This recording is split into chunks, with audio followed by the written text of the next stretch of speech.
Hi friends, ఈరోజు మనం 2022లో వచ్చిన బార్బేరియన్ అనే American horror mystery movie explanation చూద్దాం.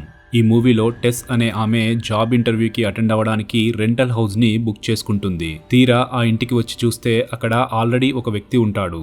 సరేలే అని అతనితో పాటు ఆ ఇంట్లో ఉండడానికి డిసైడ్ అవుతుంది. ఇక అక్కడి నుంచి మిస్టీరియస్ ఈవెంట్స్ జరుగుతూ అసలు ఆ హౌస్లో ఎవరున్నారు, దయ్యం ఏమన్నా ఉందా లేక ఇంకెవరన్నా ఉన్నారా అని తెలుసుకోవడానికి టెస్ ప్రయత్నిస్తుంటుంది. క్షణక్షణం టెన్షన్ కి గురిచేస్తూ హారర్ థ్రిల్లర్ మిస్టరీ ఎలిమెంట్స్ తో టెర్రిఫిక్ ఎక్స్పీరియన్స్ నిస్తుంది ఈ మూవీ. ఈ వీడియో చూశాక మీకు నా ఎక్స్ప్లెనేషన్ ఎలా అనిపించిందో కామెంట్స్ ద్వారా చెప్పండి. నా పేరు ప్రశాంత్ కార్తిక్, మీరు చూస్తున్నారు cinema my world. Let's get started.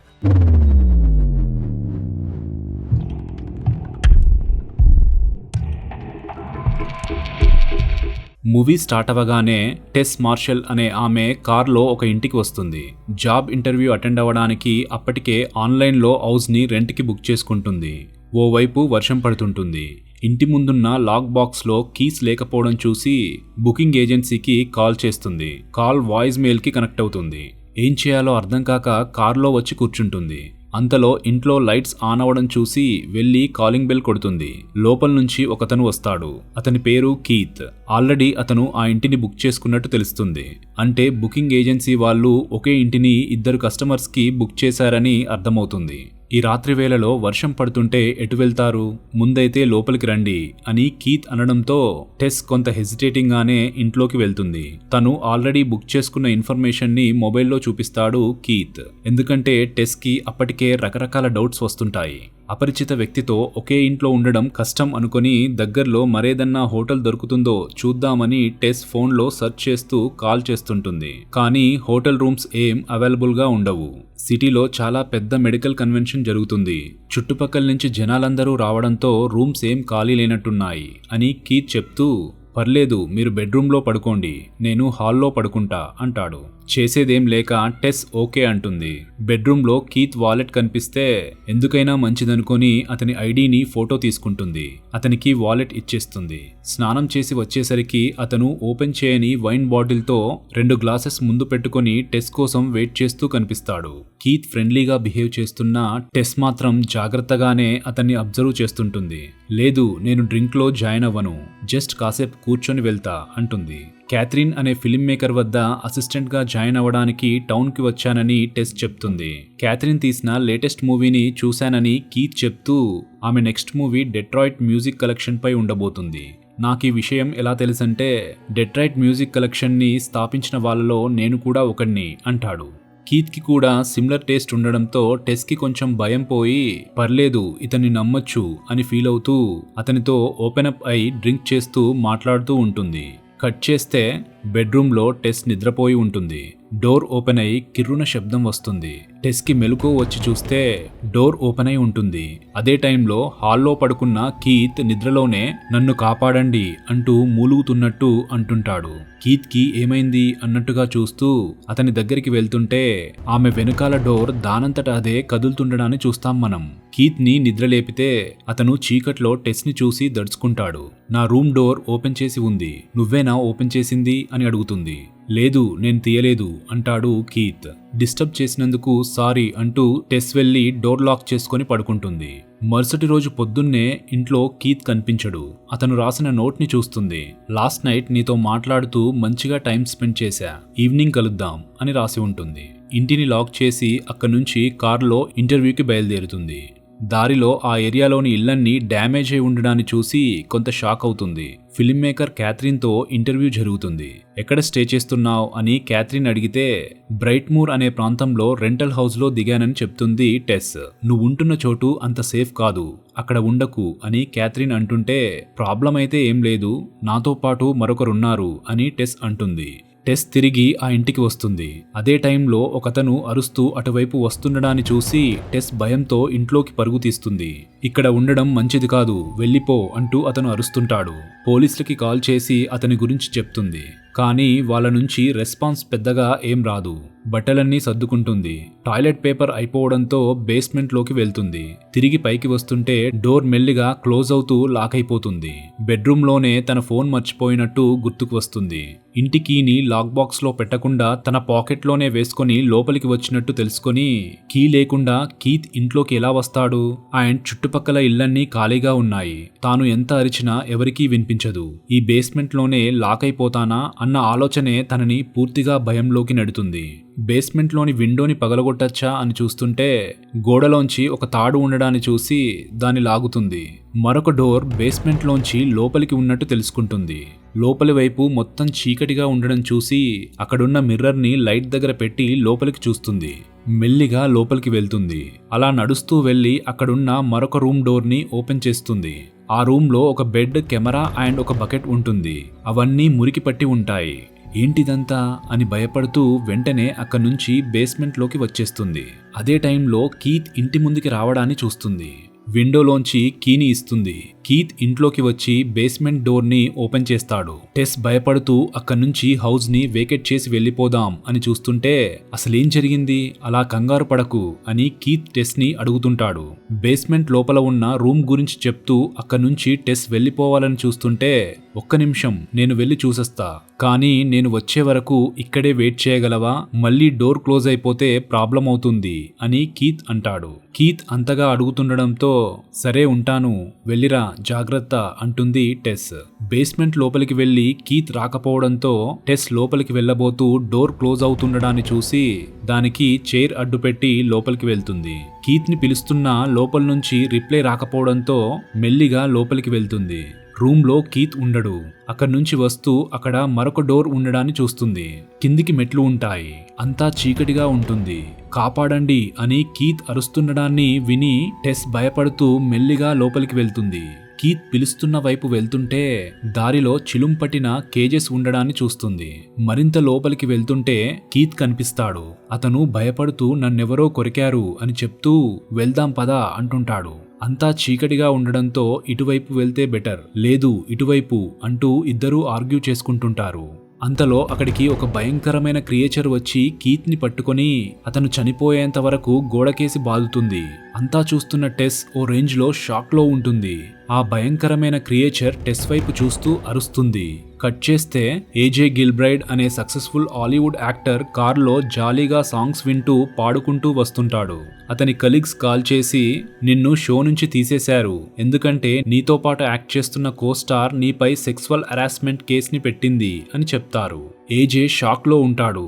అతని కెరియర్ డేంజర్ లో ఉంది అని తెలుసుకొని వెంటనే డెట్రాయిట్ కి వచ్చి తన ఆస్తుల్ని అమ్మేసి ఒక లాయర్ ని పెట్టుకుని కేసుని గెలవాలనుకుంటాడు. ఏజే డెట్రాయిట్ లో లీజ్ కిచ్చిన తన హౌస్ లో దిగుతాడు. అది మరేదో హౌస్ కాదు, మన హీరోయిన్ టెస్ ఉన్న ఇల్లే. అతను ఆ ఇంటికి వచ్చినప్పుడు ఇంటి ముందు టెస్ కార్ ఉండడాన్ని చూస్తాడు.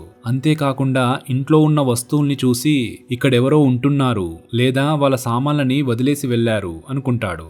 ఇంటి మేనేజర్ కి కాల్ చేసి ఇంట్లో ఎవరివో వస్తువులున్నాయి అని కోపంగా అంటుంటే లేదు, 2 వీక్స్ నుంచి ఎవరికీ రెంట్కి ఇవ్వలేదు అంటుంది మేనేజర్. కట్ చేస్తే ఏజే తన ఫ్రెండ్ తో పబ్ లో ఉంటాడు. నీపై వచ్చిన అలిగేషన్ నిజమేనా అని అతని ఫ్రెండ్ అడిగితే ఏజే చెప్పేదాన్ని బట్టి చూస్తే అతను తన కోస్టార్ ని రేప్ చేశాడని తెలుస్తుంది. కాకపోతే అది రేప్ కాదు అని తనని తాను సమర్థించుకుంటున్నాడు అని మనకి అర్థమవుతుంది.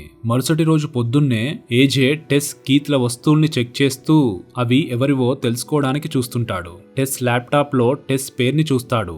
లాక్ చేసి ఉండడంతో దాన్ని అక్కడ పడేస్తాడు. డైనింగ్ టేబుల్ పై టెస్ కార్ కీస్ ఉండడాన్ని చూస్తాడు. బేస్మెంట్ ఒక్కటి మిగిలి ఉంది అనుకుని కిచెన్ నైఫ్ ని, టార్చ్ లైట్ ని తీసుకుని లోపలికి వెళ్తాడు. లోపల నుంచి ఏదో సౌండ్ వస్తుండడంతో అక్కడ గోడకి ఉన్న తాడును చూసి లాగుతాడు. డోర్ ఓపెన్ అవుతుంది. లోపల రూమ్ లో ఉన్న బెడ్ ని, కెమెరాని చూసి పెద్దగా పట్టించుకోకపోగా బేస్మెంట్ లోపల వైపు ఉన్న రూమ్ వల్ల తనకి ఆ ఇంటిని అమ్మినప్పుడు ఎక్కువ డబ్బులేమన్నా వస్తాయేమోనని ల్యాప్టాప్ లో చెక్ చేసి చూస్తుంటాడు. టేప్ని తీసుకొని చీకటి గది ఎంత వైశాల్యం ఉందో చెక్ చేస్తుంటాడు. మరొక డోర్ని చూసి మరింత లోపలికి ప్లేస్ ఉంది అని హ్యాపీగా ఫీల్ అవుతూ దాన్ని కూడా టేప్తో కొలుస్తుంటాడు. అక్కడి నుంచి మరింత లోపలికి వెళ్తూ అక్కడున్న రూమ్లో టీవీ ఉండడాన్ని చూడడమే కాక ఆ టీవీలో బేబీకి పాలెలా ఇవ్వాలో అన్న ట్యుటోరియల్ వీడియో ప్లే అవుతుండడాన్ని చూస్తాడు. అంతలో తన టేప్ని ఎవరో లాగుతున్నట్టు అనిపిస్తే దాన్ని వదిలేస్తాడు. ఎవరో భయంకరంగా అరుస్తున్న శబ్దాన్ని విని దడుచుకుని అక్కడి నుంచి పరిగెత్తుతాడు. అలా పరిగెత్తుకుంటూ వెళ్తుంటే ఒక దగ్గర తన ఎదురుగానే ఆ భయంకరమైన ఆకారం కనిపిస్తుంది. అంతే, ఏజే మరింత భయపడుతూ పరిగెత్తుకుంటూ వెళ్తూ ఒక గొయ్యిలో పడతాడు. టెస్ ఆ గొయ్యిలో ఉండడాన్ని చూస్తాడు. కట్ చేస్తే మూవీ ఫ్లాష్ బ్యాక్ లోకి వెళ్తుంది. 1980sలో ఆ ఇంటి అసలు ఓనర్ అయిన ఫ్రాంక్ కార్లో ఇంటి నుంచి బయలుదేరి వెళ్తుంటాడు. చుట్టుపక్కలున్న ఇళ్లన్నీ మనుషులతో కలకల్లాడుతుంటాయి. ఫ్రాంక్ గ్రాసరీ స్టోర్కి వెళ్లి చిన్న బేబీకి సంబంధించిన వస్తువుల్ని తీసుకుంటుంటాడు. స్టోర్లోంచి బయటికి వచ్చి ఒక లేడీ కార్ని ఫాలో అవుతూ వెళ్తాడు. ఆమె ఇంట్లోకి వెళ్లడంతో ఫ్రాంక్ డ్రెస్ మార్చుకొని ఎలక్ట్రీషియన్గా ఆమె ఇంట్లోకి వెళ్తాడు. అతను ఆ ఇంట్లోంచి బయటికొచ్చే ముందు ఆమె బాత్రూమ్ విండోని లాక్ తీసి వస్తాడు. ఫ్రాంక్ ఇంటి వద్దకి రాగానే చుట్టుపక్కల వాళ్ళంతా ఇళ్లన్నీ అమ్ముకుంటున్నారు, వేరే సిటీకి వెళ్దాం అనే ప్లాన్లో ఉన్నారు, మీరు కూడా అమ్ముతారా అని ఇంటి పక్క నైబర్ అడుగుతుంటే లేదు నేను ఇక్కడే ఉంటా అని ఫ్రాంక్ చెప్తూ ఇంట్లోకి వెళ్తాడు. అతను బేస్మెంట్లోకి వెళ్తుంటే ఎవరో యువతి బాధతో అరుస్తున్న శబ్దాలు లోపల నుంచి వినిపిస్తుంటాయి. కట్ చేస్తే మూవీ ప్రజెంట్ లోకి వస్తుంది. ఎలాంటి సౌండ్స్ చేయకు, చేస్తే మళ్ళీ ఆ క్రియేచర్ కి కోపం వస్తుంది అని ఏజేకి టెస్ చెప్తుంటుంది. అంతలో ఆ క్రియేచర్ వచ్చి పాల డబ్బాని కిందికి పెడుతుంది. టెస్ వాట్ని తాగుతుంది. నువ్వు కూడా తాగు అని ఏజేకి చెప్తుంది. ఎందుకంటే క్రియేచర్ మనల్ని తన బేబీస్ అనుకుంటుంది అంటుంది. ఏజే పాలు తాగడు. క్రియేచర్ వెంటనే లోపలికి వస్తుంది. టెస్ని తన బేబీలా దగ్గరికి తీసుకుంటుంది. ఏజే దగ్గరికి వచ్చి చిన్న పాపతో మాట్లాడుతున్నట్టుగా మాట్లాడుతుంటే ఈ గోలేంట్రా బాబు అన్నట్టుగా చూస్తుంటాడు ఏజే. క్రియేచర్ వెంటనే ఏజేని బయటికి లాగి తీసుకెళ్తుంది. టెస్ ఒక్కతే ఆ గొయ్యిలో ఉంటుంది. టీవీ రూమ్లోకి ఏజేని తీసుకెళ్లి పాలు తాగడం ఎలాగో నేర్చుకో అన్నట్టు చెప్పడానికి ప్రయత్నిస్తుంటుంది. ఇదే టైం అన్నట్టు టెస్ ఆ హోల్లోంచి బయటికి వస్తుంది. కానీ అక్కడి నుంచి వస్తూ చూసుకోకుండా టేప్ పై అడుగేయడంతో ఆ సౌండ్ ని క్రియేచర్ వింటుంది. టెస్ పరుగందుకుంటుంది. వెనకాలే క్రియేచర్ వస్తుంటుంది. బేస్మెంట్ డోర్ లాక్ పడిపోయి ఉండడంతో టెస్ బేస్మెంట్ లోని విండోని పగలగొట్టుకుని అందులోంచి బయటికి వస్తుంది. క్రియేచర్ విండో దగ్గరికి వస్తుంది. అరుస్తూ మళ్ళీ లోపలికి వెళ్లిపోతుంది. అంతకు ముందు టెస్ వద్దకి అరుస్తూ పరిగెత్తుకుంటూ వచ్చిన వ్యక్తి టెస్ కి హెల్ప్ చేసి అక్కడి నుంచి తీసుకెళ్తుంటాడు. అది మళ్ళీ రాత్రి టైంలో నీకోసం బయటికి వస్తుంది, వెంటనే ఇక్కడి నుంచి పారిపో అంటాడు అతను.